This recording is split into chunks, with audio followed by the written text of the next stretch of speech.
Good day, everybody. Here we are live from the Copper Coin Studios in North Carolina, not New York.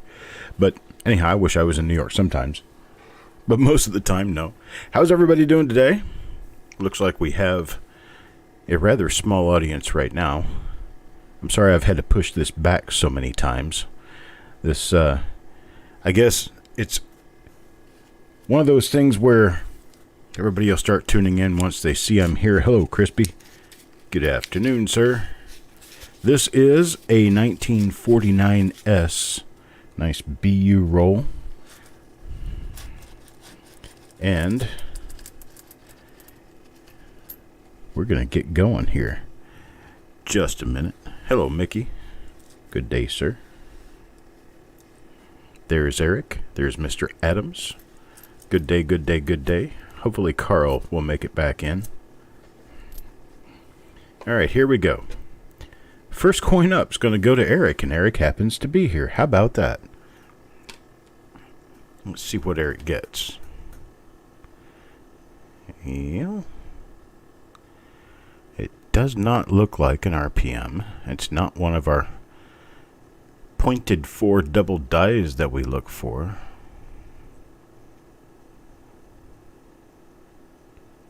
Let's see. Nothing there. Let's check the reverse. Going to be checking the reverse on the first 10 coins out of the roll. And as a general rule, I think that's just going to stick. What we're going to do. Check the first 10 obverses. First 10 reverses, I'm sorry. After the first 10 reverses, if we don't happen to find anything, then we'll just move on with obverse only. Hello, Rhonda. Good day, good day. There we go. Coin number 2 for Harlan. Here is coin number 2. And yeah, that's got a really minor split lower serif. We may be able to find that one listed. But you can see the split on the lower serif right down here, right in the middle of the lower serif. There may be just a little bit on the outside of the upper serif as well.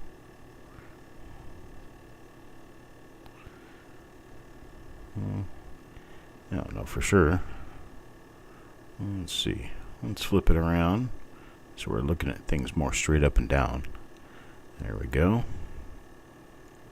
And on around the obverse, and then we'll zoom it out a little bit. It's a lot easier to look at this stuff when you're not trying to view a microcellular level of the surface of the coin. Is when you can actually see some of the design features. Makes it a little bit easier. Makes it a lot easier to drive.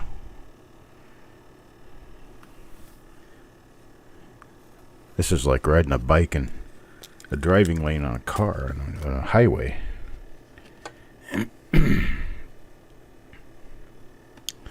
Well, Carl, you know this much.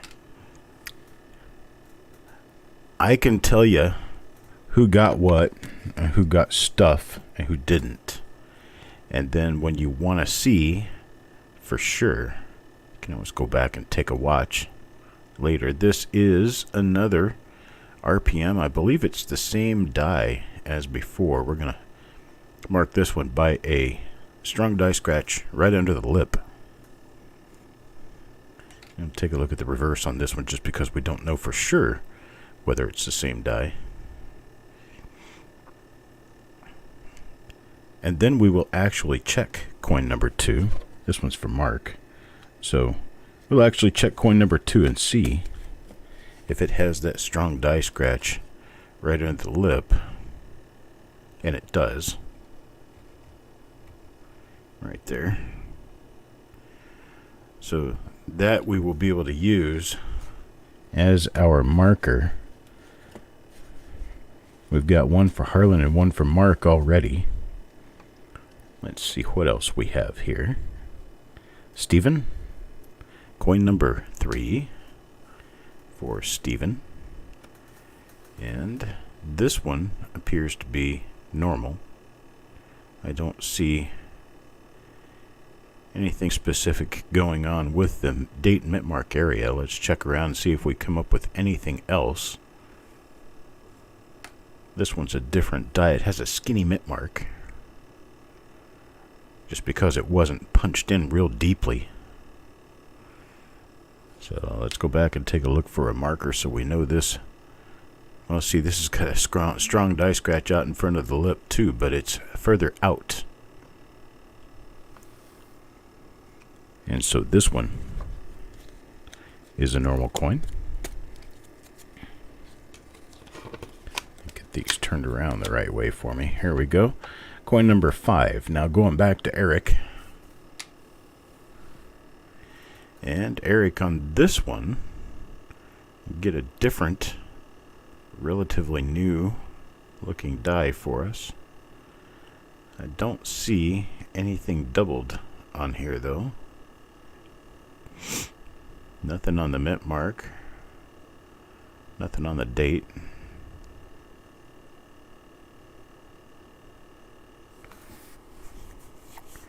And got nothing over on Liberty. Let me check here and see if we have anything on the reverse side.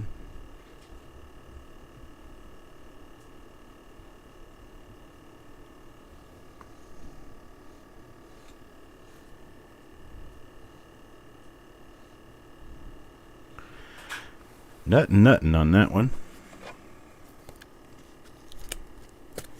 Alright, that's coin number 5 now. Coin number 5. Now coin number 6.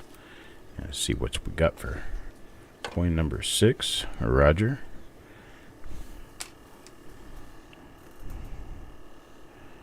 Let's see. All I see is a bunch of die scratches, which kind of shows us the level of detail that they get into when they're actually polishing dies and such. Looks like somebody just went down the line with a whizzing brush and brushed all of the dies on the line, whether they needed it or not, right?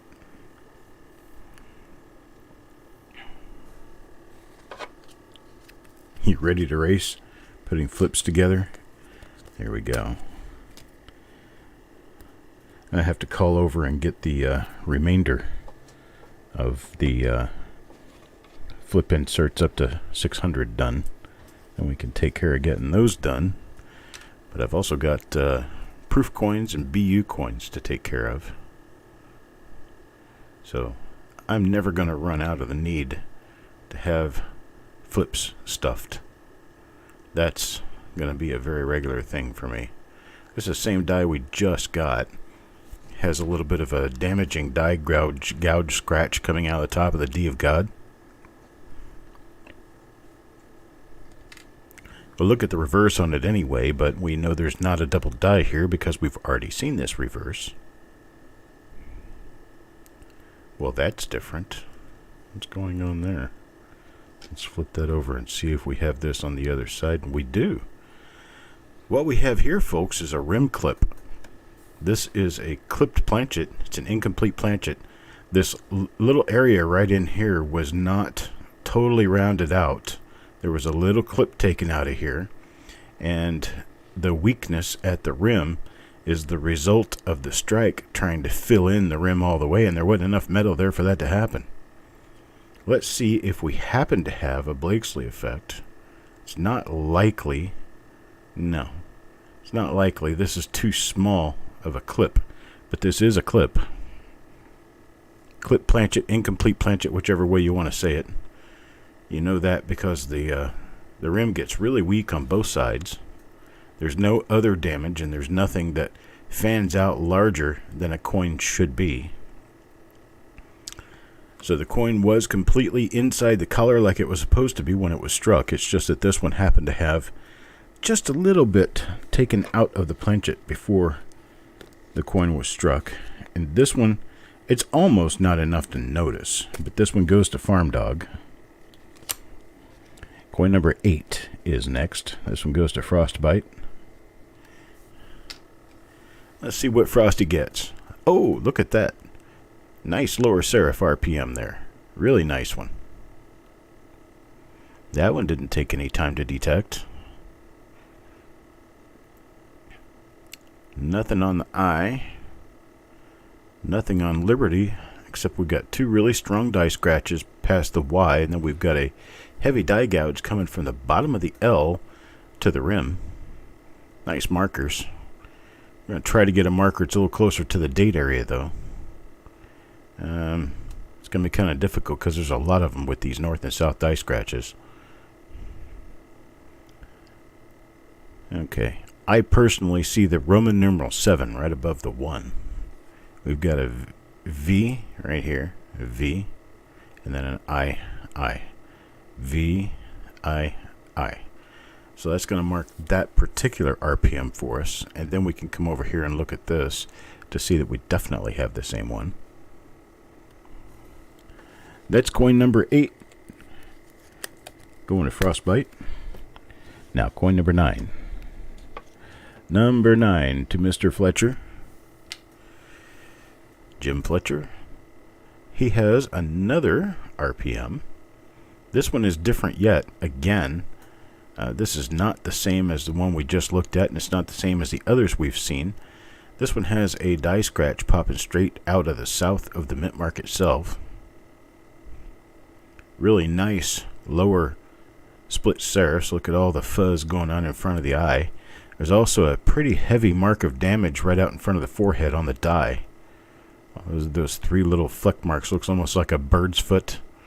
They are part of the die, so it's easier for us to determine that this one also came from a different die entirely. So this one's Jim Fletcher. Now Harlan. I can remember a 1949 S roll that I did probably 2.5 years ago or so. It took me 3 weeks to finish that roll because it had 15 different RPMs in it. I see something that looks like could be a double die that I don't remember seeing before. Eric, what do you think of this?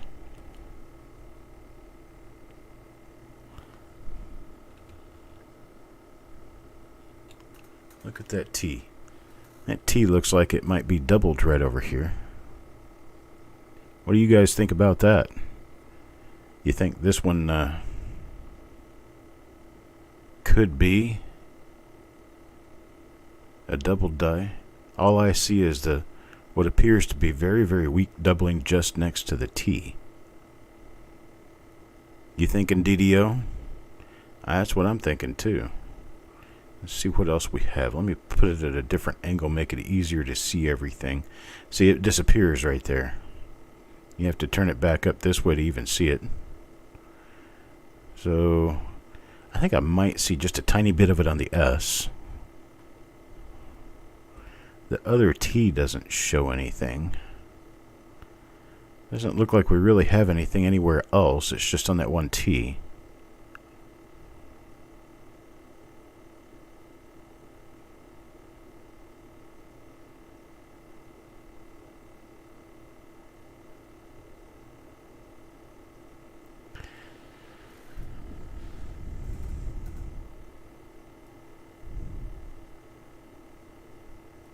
Inside the U, Carl says.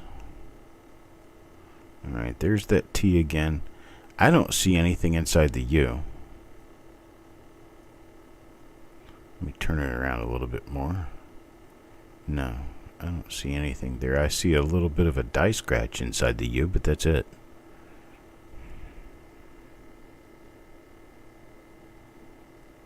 Yeah, I think we're going to just put this in a special place for now. I'm not going to call it one way or the other, but this is Harlan's coin. And, gosh, there's some chance I could have skipped one of those already. There's one from Mark. Coin number 11. Ooh, we're going to have to back up some. Whoa, paint. This has a very minor split lower serif. This could be, yeah, this is that first die again. See the heavy die scratch right under the lip? So there's that. This one goes to Mark. That's his second one of that particular die. Now let's check number 12. Sand Digger. What do we got for Sand Digger? Oh, hey, looky there. This is the 7, the VII above the 1, and it should have the gouge on the L. There it is. So that one is our second different RPM, or second or third. Is that the third one? I think this is the third one. This is Jim Fletcher's coin. Just checking it. Yeah, okay, this is... Wait a minute. This may not be it. Nope, this isn't it. That's the third one. Okay, so this is the second one. I was right the first time. Alright. Now, coin number 13. Sand Digger again.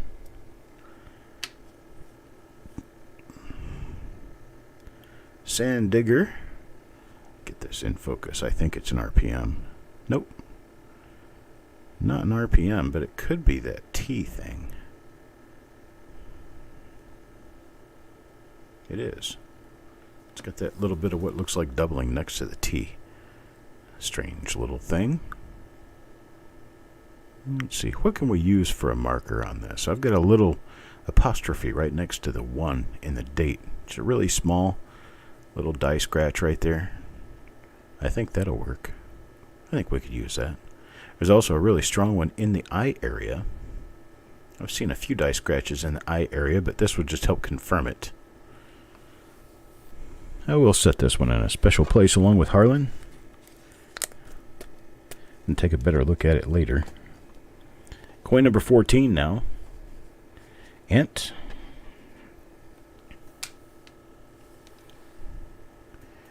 And well, this one's got the skinny S. I don't think it's going to turn out to be anything. Yeah, this one's a normal one. Eric got this die earlier. So we got nothing there. Nothing at all. Well, here's another one for Ant. Let's see what Ant gets this time. Well, how about that? That is the third RPM for this roll. The third RPM being that it has the slightly east to south die scratch at the bottom of the S. Very nice coin.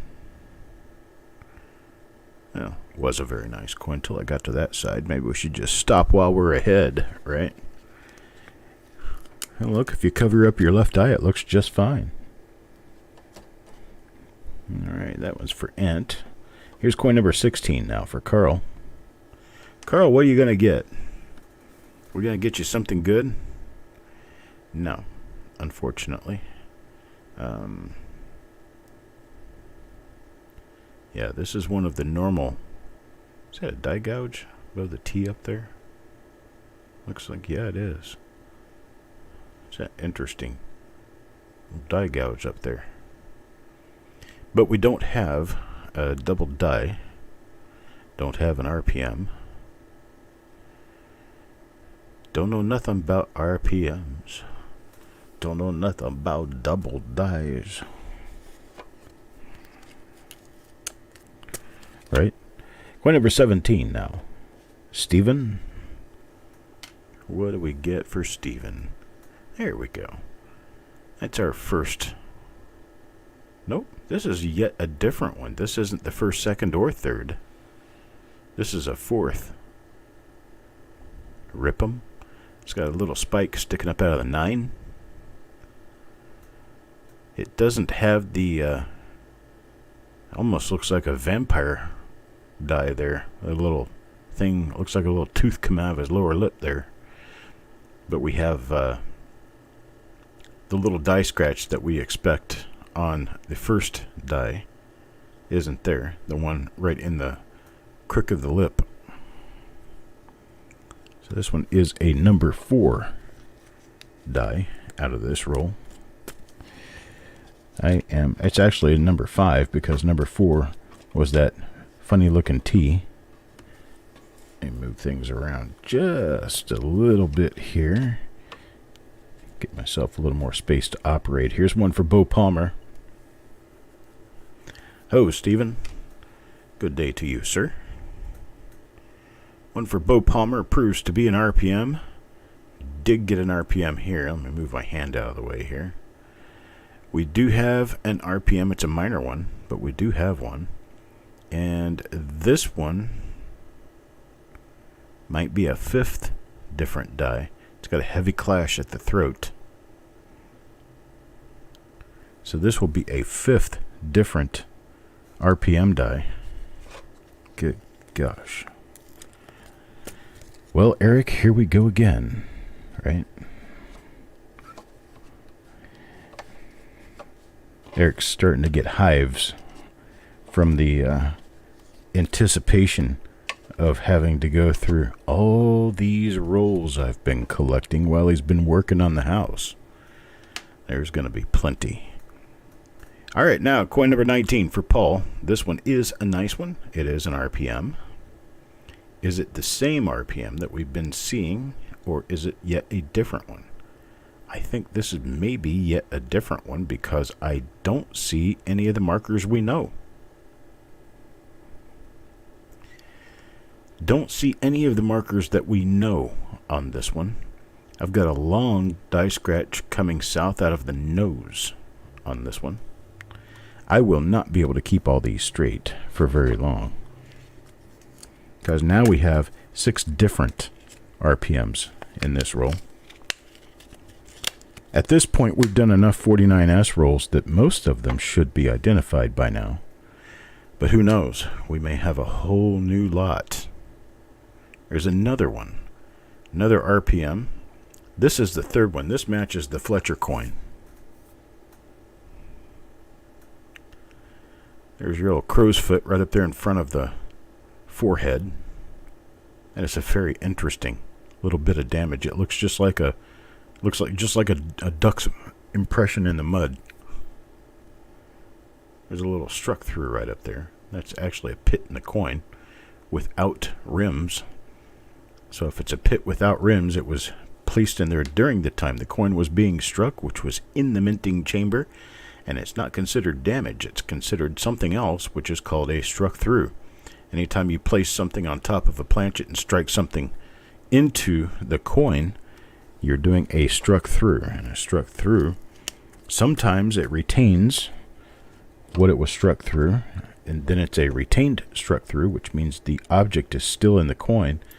And then there's just a struck through, which is something where it was struck through and then the object was released. This is our first die right here. That's our first die. This one's going to have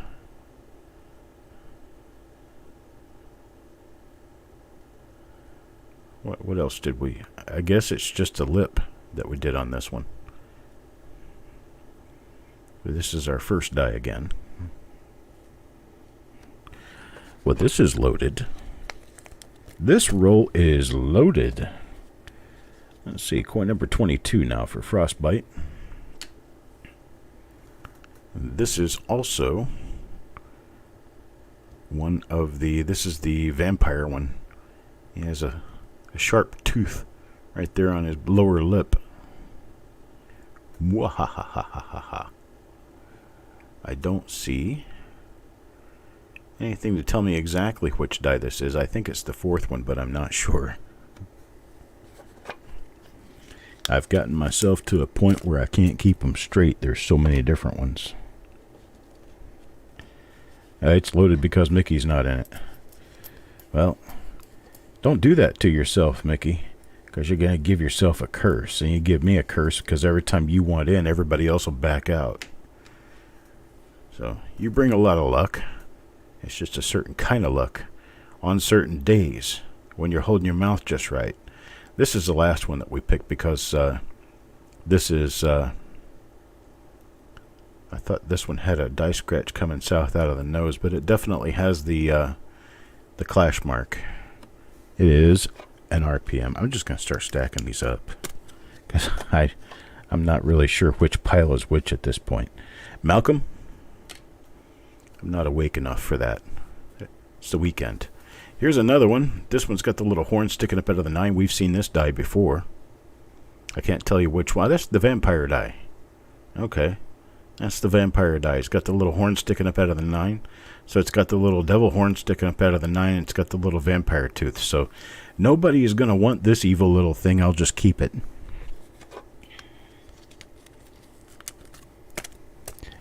Yeah, maybe not. Frosty.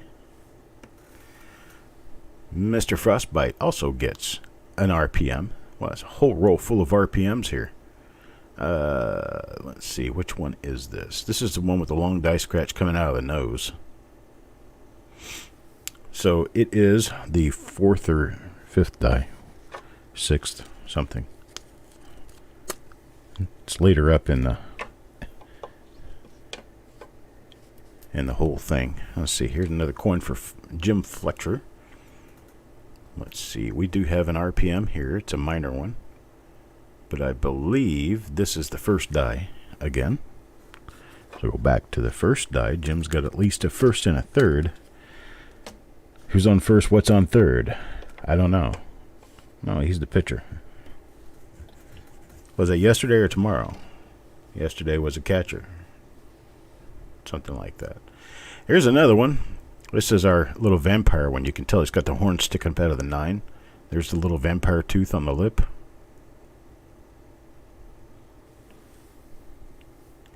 We can have fun with this. We can have just as much fun as anyone else. That's my Bob Ross coming out of me. We can give things funny little names. Makes them easier to remember. We give them funny little names. This one is that one that has the weird gouge on the T. It is not an RPM or a double die, but it does belong to Richard Sappington.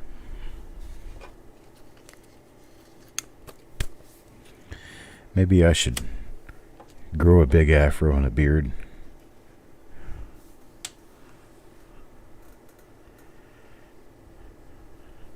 Who knows? Maybe that's the next step. Okay, this is one of the T's here. That's got that doubling on the T. I really don't know what that is. It's interesting, though, because it keeps showing up. But it is one. This one's for Bo Palmer. I am not going to be able to keep these things together by die. So they're going to have to be pulled apart and put back together again. Here's one of the nice RPMs right there. This one, I believe, was number 2. That's the one with the big gouge on the L. Liberty. At least we keep running into the same dies over and over again. That just means that A, it's going to be a little bit less work for Eric, and B, shows that we're dealing with an original roll. Here is a die number 3 for the roll. I know this one because of the die scratch coming out of the S. So that I know for sure. Okay. That one's for Roger. I did have to move the... I've got a few things going on today, so I did have to move the 63 proof reveals to Monday. Remember, I'm taking the day off tomorrow altogether. I won't be here. There's another one of the T's right there. Little mark next to the T that looks like it could be a double die. So we're going to keep it out, study it a little closer. This one's for Paul. We have a roll here. This one could break all records. Could break all records. Let's see. That's another one of the P dies. Or T dies, I'm sorry, the T die. Right there. Gosh, nice. Whatever it is, we keep coming up with them. And they are all in the same die. Let's see. Here's one for Sureg. Let's see what Sureg ends up with. Nice RPM. This is the RPM number 4. This one should have the... which one was that? This is the one with the die scratch at the nose. There you go. Big long die scratch coming straight out of the nose all the way down to the 1 of the date. I am doing a reveal show on Monday. Monday's reveal show will include some nice rolls. Got some nice earlier rolls. I've got a pretty decent selection of earlier rolls in, and we're going to be doing earlier rolls for a while. Oh man, look at that. That's another one of the die number 1, I think it would. No, not number 1. Oh yeah, this is the one with the gouge at the L. See, I still can't get used to them. I can identify them once I see them, but I can't tell you anymore if I pulled that one first, second, third, fourth, fifth. There's another one. That's a first right there. That's got the die gouge under the lip. That's definitely a first. That one's for Taco John. What we got next? Here's one for Carl. Let's see what Carl ends up with. Before I'm completely done with this roll, I'm going to go back through the coins that we decided were the reject coins. I'm going to look at them again, because I want... This one has a very, very minor lower split serif. This is the first... Yeah, this is one of the first dies again. Pretty much 2/3 of the dies in this roll or more are either double dies or repunch mint marks. So that's die number 4 right there. I remember that one. Now, I'm not going to say this is die number 4. It's not 1mm004. This is the 4th different die I've pulled out of this roll. That one's for Eric. Let's see what Crispy gets here. Crispy. There's another one. And you get an RPM. And you get an RPM. All right? Everybody wins a car.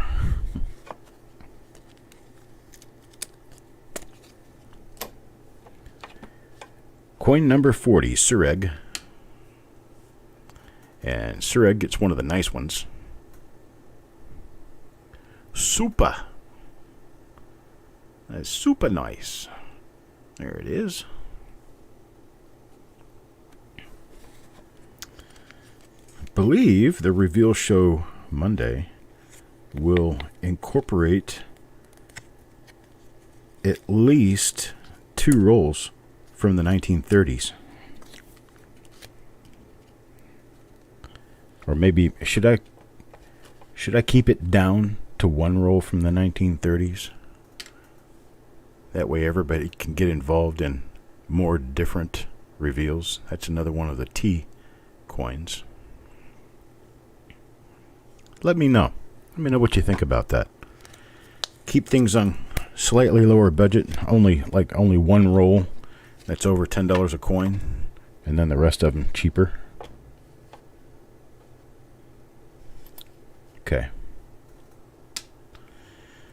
Yeah, there's another one of the T coins. Okay. Well, I thought maybe if I could do more different rolls, then that gets me back into the same place where I was before. I couldn't keep up. I need to be able to keep up. If I had 8 reveals every week right now, I simply would not be able to catch up. That was part of my problem. When Eric gets going again, he'll be doing some of the lesser expensive rolls. Here's one for Wanda, coin number 44. Number 44 gives us, it's a number 1. First RPM out of the roll.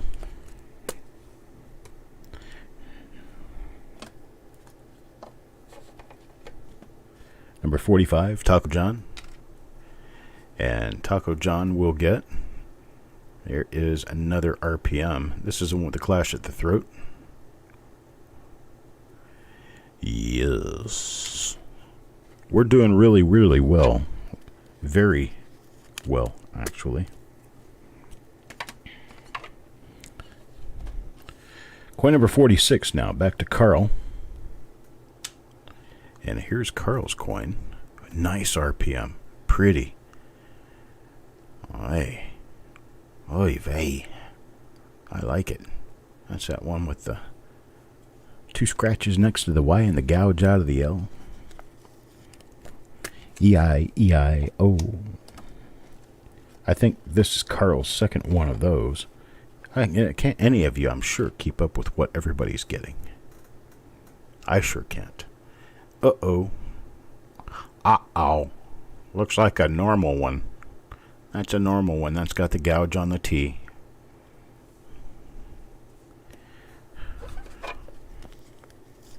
Still got to go back through these other coins. We've got time. I've got time. You guys can stick around if you want to watch what happens. That's that's the vampire die again. So that's got the horn out of the 9. There it is. Okay. Vampire die for Ant. 49. Got only 2 coins left in the roll before we go back through the 10 that are not die varieties, or have been deemed as not die varieties. This is one of the T coins here. There it is. A little bit of doubling right there on the T. In trust. No. After this show, we will do the 1960D mint seal bag this evening. Then done till Monday. Carl, last coin. Last one goes to Carl, and it is, well, that's one of the nicer RPMs there with the nice split lower serif. Man, we are going to be doing a whole trove of new flip inserts for this particular reveal. Let's see what else. I'm going to go back through these coins here that we say were not anything because I wasn't 100% sure of everything I was looking for. So I am going to go back through them. I'm going to have to adjust the scope just a little bit. This is coin number 1 that went for Eric. Coin number 1 was Eric's coin. And I believe this one is one of the T coins. Yes, it is. So that's a die variety. Steven's coin number 4. It's a little bit harder to center these when I can't feel the coin. Steven's coin number 4. This one is a normal one. It's got the die gouge on the T. So that one is a normal coin. I was correct on that one the first time around. Eric's coin number 5. Eric's coin number 5 turns out to be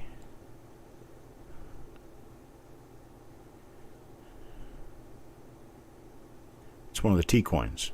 It's another one of the T coins. Now we go to Roger, coin number 6. This is also one of the T coins. Then we go to Farm Dog number 7. So I didn't recognize that until a little later on. This is also one of the T coins. Right there. Now we have Ant. This was what? Coin number 14? Coin number 14, Ant. This has got the gouge in the T there. So that's a normal one. Other than the gouge in the T, of course. Then we got coin number 16. This one's Carl. This is another one with the gouge in the T. So that's another normal one. Let's see here. Then Richard. Has that got the gouge? It's got the gouge in the T. So that's normal. Then we've got number 40 for Surig. By this point, I was recognizing most of the things going on. Oh, how did that get in the normal coins? That was a mistake. That's a nice one. And then here we've got coin number 47 for Sureg. And this one is another T-gouge. So, here's what we've got. It's much easier to show you this way. This is the normal coins. There's 5 of them. Everything else in this roll appears to be a die variety. So here's our losing quantities here. Stephen, Ant, Carl, Richard, and Sureg were all 2 for 3. Everyone else was full up, however many they got. I'm going to try to keep these in some sort of an order, like how I stacked them, because, well, there had to be some importance in how I stacked them. Although, Eric, these are all over the place, brother. I'm sure you understand why. I got a whole roll full of die varieties here.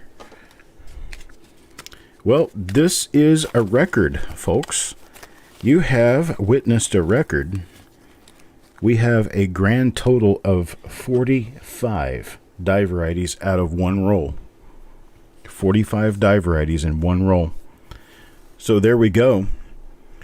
I appreciate it, folks. Join me back here at 7 p.m. Eastern Time this evening for the unveiling of the long-awaited 1960D bag. We don't even know if it's a large date or a small date. All we know is what it says on the outside of the bag, that they come from Denver and they were packaged in 1960.